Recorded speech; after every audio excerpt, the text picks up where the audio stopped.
ஒரு குழந்தை பிறக்குது. அது கையில 6 விரல் இருக்கு. இது ஏன் இப்படி வந்தது அப்படின்னு அவர கேட்டா, அப்புறம் அது என்னவோ ஆங்கிலத்தில டிஎன்ஏ, ஆர்என்ஏன்லாம் படிக்கிறாங்க, எழுதுறாங்க இப்போ. உடல் கூற்று. ஒவ்வொரு செல்லையும் ஆராய்ச்சி பண்றாங்க. உங்க தாத்தாவுக்கு இருந்ததா? இல்ல. அப்பாவுக்கு இருந்ததா? இல்ல. எங்க பாட்டி சொல்லியிருக்காங்க, எங்க 3வது தாத்தாவுக்கு கையில 6 விரல் இருந்ததாம். அப்படியா? அந்த 6 விரல் தான் இப்ப இந்த குழந்தைக்கு வந்திருக்கு. எப்படி? 3வது தாத்தாவுக்கு இருந்தது, இந்த 3வது பிறவியில வர குழந்தைக்கு வருது. அதனால தான் நம்ம பெரியவங்க விசாரித்து பொண்ண கொடுத்தாங்க, பொண்ண எடுத்தாங்க. பொண்ண கொடுத்தாங்க, பொண்ண எடுத்தாங்க. அந்த பாரம்பரியம் எப்படி? எந்த வயது வரைக்கும் வாழ்ந்தார்கள்? அவருடைய வாழ்க்கை முறை எப்படி இருந்தது? அப்ப அவர்கள் என்ன நோய் வந்து இறந்தார்கள்? இதை விசாரிக்கிறதுக்கே எத்தனை செருப்பு தேய்ன்னு கணக்கு சொல்லியிருக்காங்க. இப்போ அப்படி இல்ல. கண்டதும் சொல்லியிருக்காங்க. கண்டதும் காதல். உடனே அப்பா, அம்மாவே வேணாம். திருமணம்.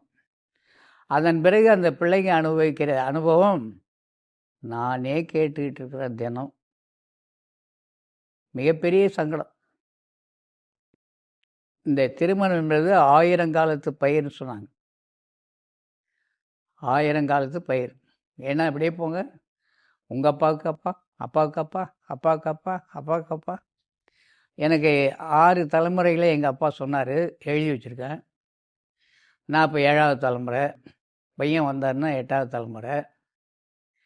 அப்போ 4 தலைமுறைக்கு முன்னாடி எங்க இருந்தோம் அப்படின்னு பார்க்கும்போது, மருதூர்னு ஒரு ஊர்ல இருந்திருக்கோம்.